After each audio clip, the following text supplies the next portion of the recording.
SLPA Training Module, the roles and responsibilities of the speech-language pathology assistant.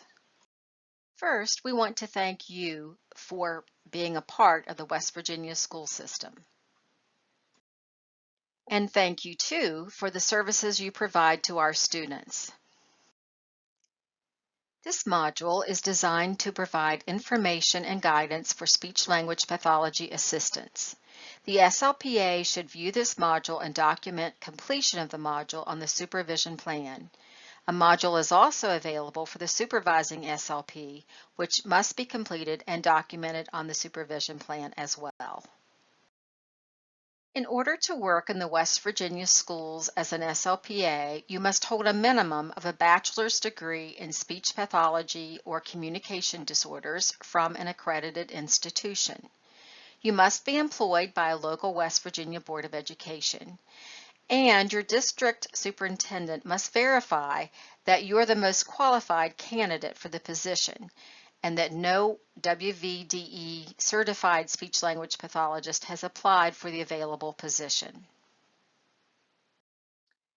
As an SLPA, you provide the following direct services. You can conduct speech-language screenings without interpretation, following the specified protocols selected by the supervising speech-language pathologist. You provide direct therapy to identified students, follow goals and objectives identified on the IEP. You assist the SLP during assessments of students as directed, and you assist in the implementation of assistive technology devices and services as deemed appropriate by the SLP. As an SLPA, you provide support services such as documenting student progress toward meeting established goals and objectives, assisting with informal documentation, scheduling activities, preparing charts, records, graphs, or otherwise display data, performing checks and maintenance of equipment and reporting faulty equipment or concerns to the SLP, and participating with the SLP in research projects, staff development, and public relations programs. In addition, you prepare a draft IEP under the direction and final approval of the supervising SLP. You prepare draft progress reports under the direction and final approval of the supervising SLP. You complete targeted case management for Medicaid, and you submit daily progress notes for Medicaid cost settlement. Certain activities are not within your scope of practice. They include representing yourself as an SLP, performing standardized or non-standardized diagnostic tests, formal or informal evaluations, or interpreting test results, participating in parent conferences or any team meetings not designated by the supervising SLP, independently writing, developing, or modifying a student's IEP, or assisting with students' therapy without following the IEP approved by the speech-language pathologist or without access to supervision.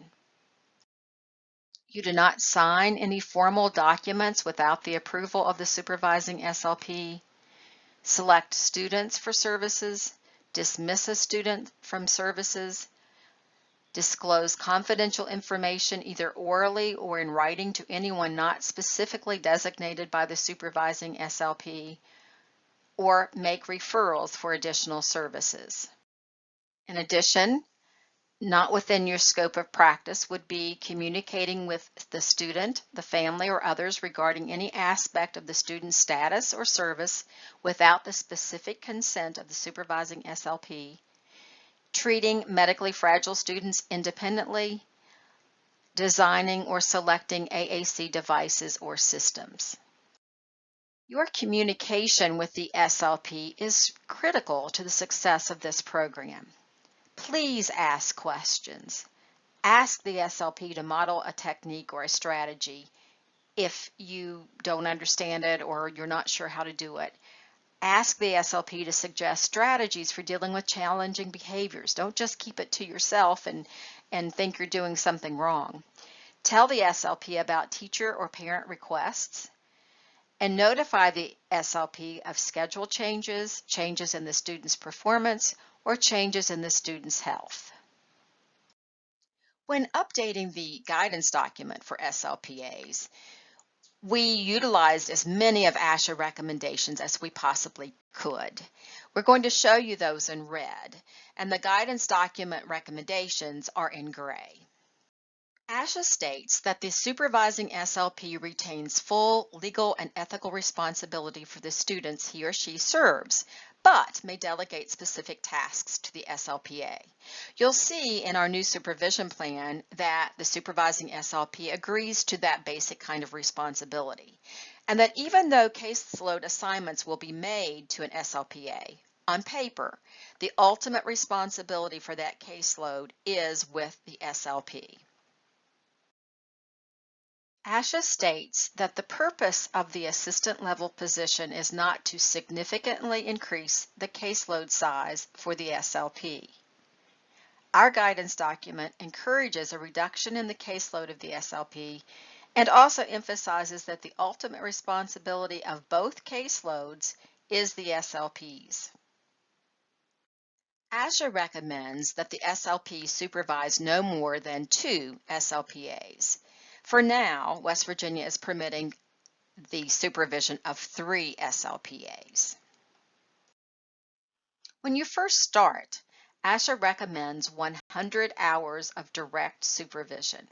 This makes sense because if you've just come from an undergraduate program, you may not have had a lot of experience in actually doing therapy. Ideally, you and your supervising SLP would initially share your schedules and work together to see all the students until you've been observed for at least 100 hours.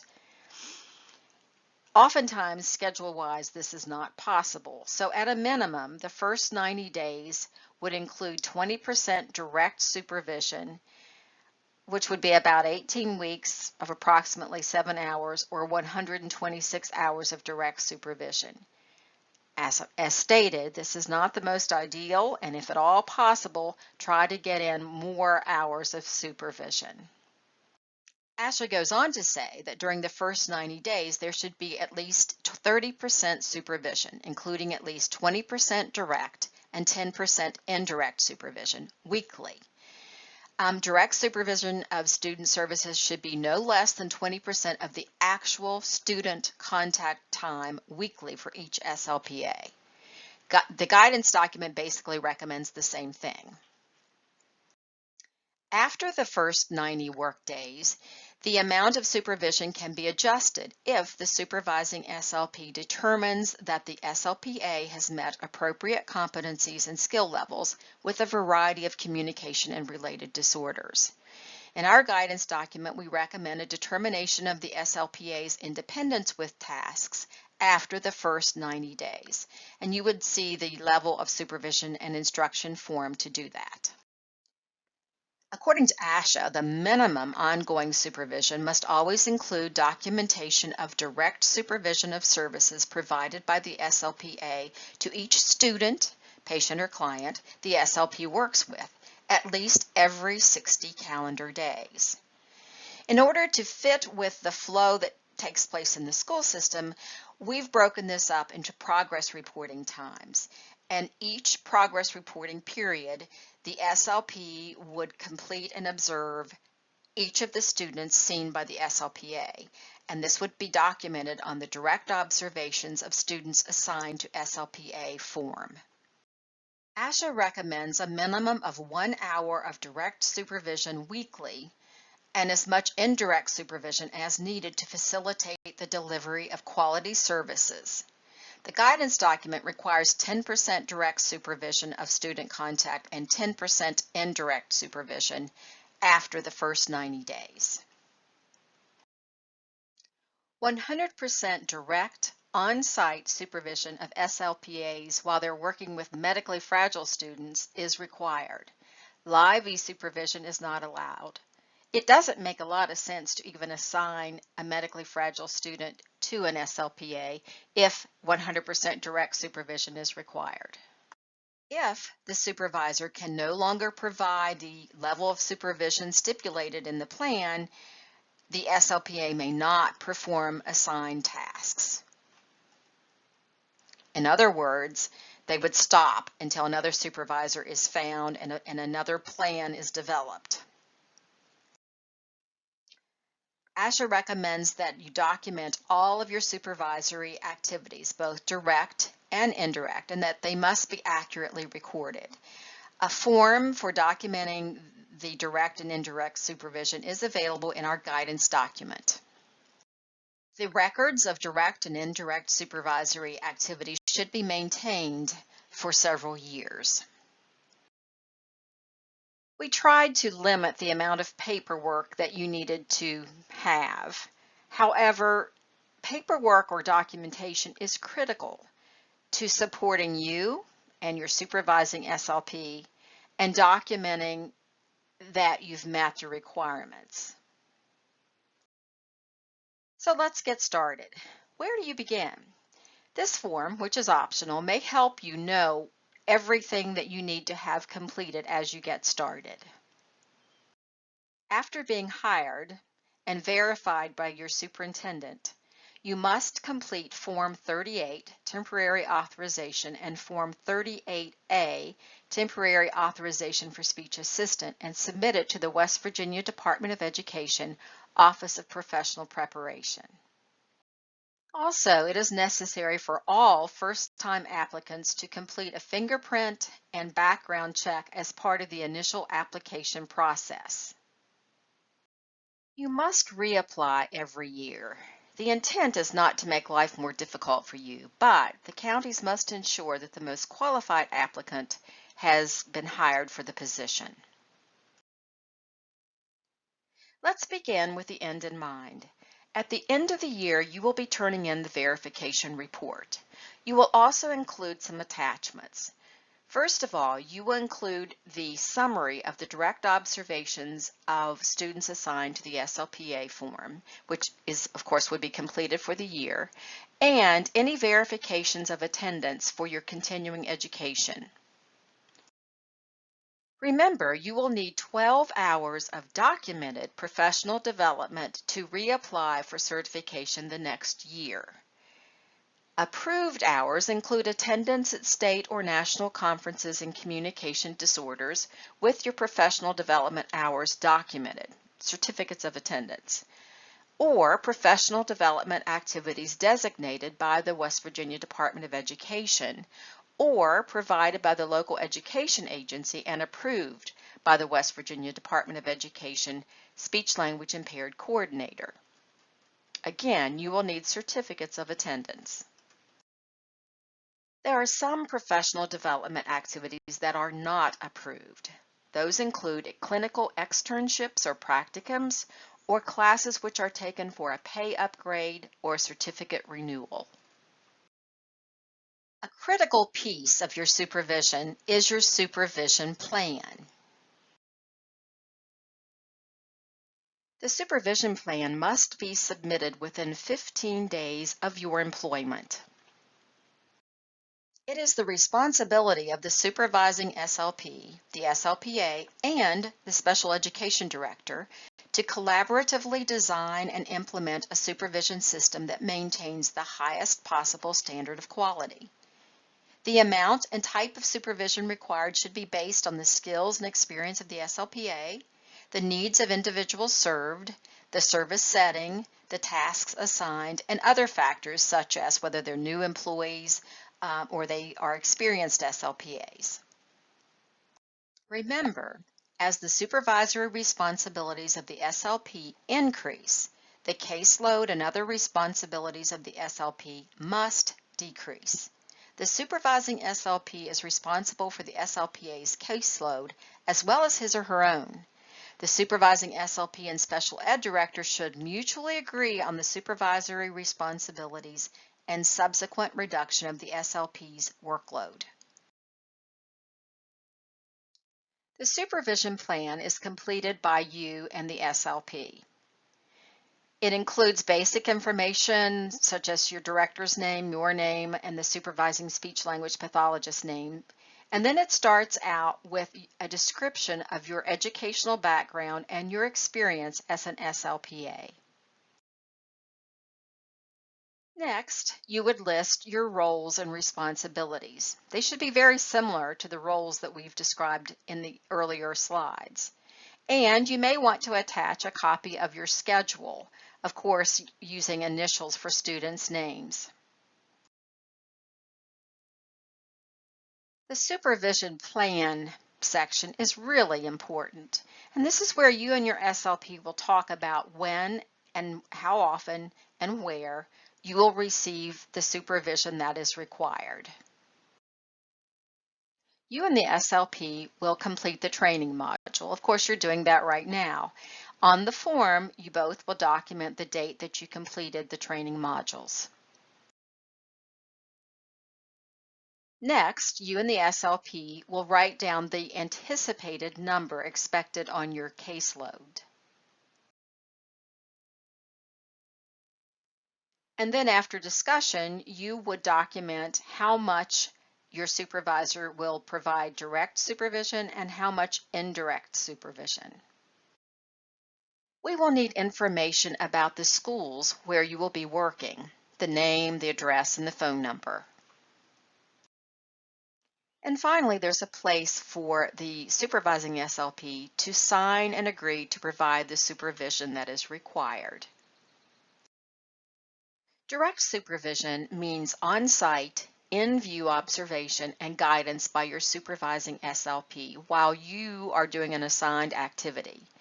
Direct supervision may include, but is not limited to, observation of a portion of the screening or treatment procedures, coaching you while working with a student, modeling for you with a targeted student, and real-time electronic supervision. This does not include reviewing a taped session later.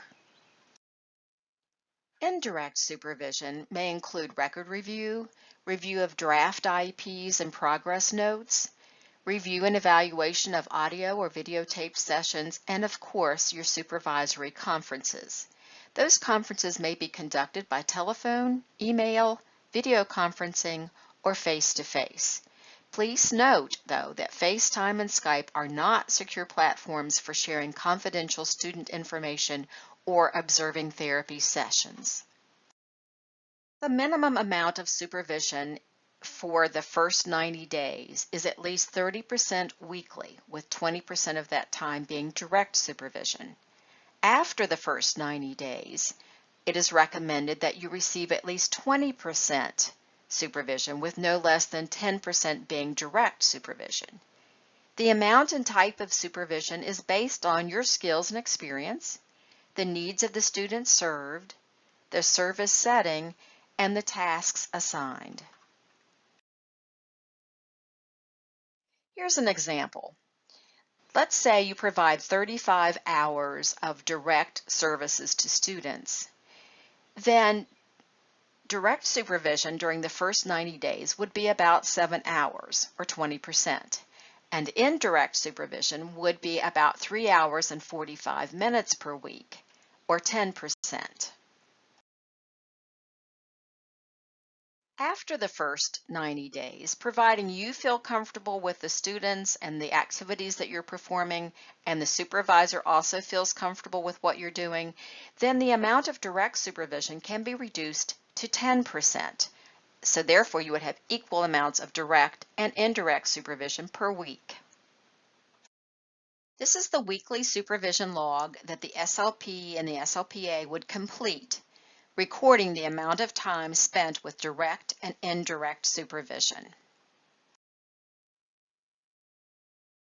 At the bottom of the form, you would total the number of direct and indirect hours, and you would complete the calculations required to determine percentage of direct and indirect supervision. We have another module that goes through these calculations. It won't take long before you're able to predict the amount of hours per week needed in direct and indirect supervision. Remember, though, that with any changes, new students, new activities, those percentages may change and should be based on your comfort level and the supervising SLP's comfort level. Know your minimums. But make sure that the hours that you are with the supervising SLP is based on what you need, what the students need, and what the SLP feels comfortable in you doing. Initially, the SLP may want to use this direct observation form as a teaching tool. It provides a place for the SLP to provide information about strengths and skills needing improvement, as well as suggestions. Using this form or your county's form for the speech language therapy progress note is a great way for the SLP to review the goals and activities and successes that take place during therapy. Services provided by you are not an allowable expenditure for Medicaid reimbursement. However, you still need to complete the progress notes, and they must be collected for cost settlement purposes. You can bill for TCM activities. The next important form to maintain is the direct observations of students assigned to the SLPA. Remember, it will be turned in at the end of the school year with the verification report. You are documenting two important activities on this form. The first is a documentation of the SLP seeing every student on your caseload every 9 weeks. And second, when the SLP reviews your progress reports and signs off on them, they also put a date for every 9 weeks. In order to maintain confidentiality, you would list the student's initials here. Grade or class goes here. Identifying comments or things to remember, like when assessments or IEPs are due, could go in this column. During each 9-week period, the SLP would document when they observed each of the students on your caseload and when they reviewed and signed off on the progress reports. This documentation cycle takes place every 9 weeks. This form is used by the SLP to provide feedback to you as to their perception of your level of independence. This form should be completed twice a year. After your first 90 days of employment, the SLP would complete it with you and provide some feedback, and then again in May. After that, the form would be completed in January and May. Next, you will see a rating scale along with explanations. A rating of 1 would indicate that the SLP is providing the instruction by modeling for you. 2 would mean you're doing the activity, but with 100% supervision. Both 1 and 2 would occur most often when you first start as an SLPA or with a new student or a new activity. 3 equals frequent explanations and more than the required minimum observations. 4, infrequent explanations and more than the 10% required direct observations. And then 5 would be the final level of indirect supervision and the minimum of 10% required direct observations. Hopefully, the SLP will provide meaningful comments to you regarding your strengths and suggestions for improvement. This form is completed by you. It is a way for you to provide feedback to the supervising SLP as to your needs. What kind of modeling or additional explanations do you need? And how do you learn best? Do you do better by seeing what they do or reading about what they do? This is your opportunity to learn. You would rate each of the areas of your responsibilities with the numeric scale of 1, meaning I am comfortable and I do not need any assistance, 2, I would like more feedback and suggestions from my supervising SLP. And 3, I would like more information, explanations, and/or modeling from my supervising SLP. And of course, NA would be areas in which it's not applicable. There is a space for you to be very specific about the type of assistance you need. This is where you tell the SLP, I do best if you show me, or I like to look at resources, or write it down for me so that I can remember. Be very specific so that you can get the instruction that's helpful to you. This is a form for you to do your own self-evaluation. All of us should complete a form like this because we're always learning. It helps for you to be able to look at yourself and see the areas in which you would like to improve and the areas in which you feel very strong in. So try to use this form for your own learning. Remember, we never stop learning, and we hope that these forms will encourage you and your SLP to continue to grow and develop skills together. And finally, at the end of the school year, you submit the verification report along with the attachments. The verification report is due at the end of the school year. The report is due by June 1st. The verification report is a summary of the year's events. We're going to go through every area of the verification report because sometimes we find that certain spaces are not completed and then we have to send them back. So you start out by listing your county, your name, supervising SLP, and the special education director. Next, you would write down the number on your caseload. It may have changed in the school year, so you want to use your final number.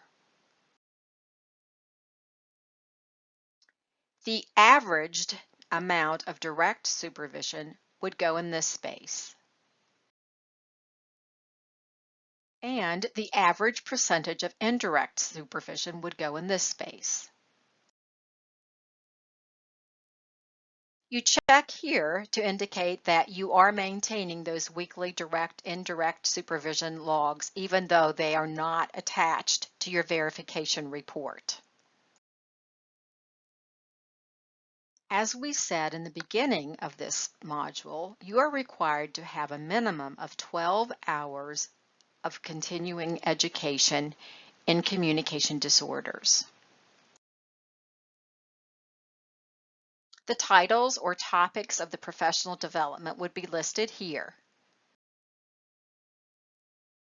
The date of the professional development would go in this column. The professional development CEU hours and half hours or 0.5 would go here. After totaling the number of CEU hours and half hours or 0.5s, you make sure and you indicate that you have included copies of all certificates of attendance. Before signing and dating the verification report, you should double check that you've completed all the spaces on the form and you have attached the direct observations of students assigned to the SLPA form and all verifications of attendance of professional development. Your supervising SLP would sign and date the form indicating that they had provided the amount of direct and indirect supervision that was required. You would sign and date here, verifying that you did receive the required amount of direct and indirect supervision and that you had acquired the 12 hours of professional development. And finally, the special education director must sign and date the form. As a gentle reminder, you would check to indicate that you have included the direct observations of students assigned to the SLPA form. In summary, you would submit the verification report by June 1st. You would include the direct observations of students assigned to the SLPA form, and you have included all certificates of attendance verifying your professional development activities. You would send this information to Leanne Brammer by June 1st to the address or email address or fax listed here. And of course, if you have questions, please contact Leanne at the phone number listed here as well.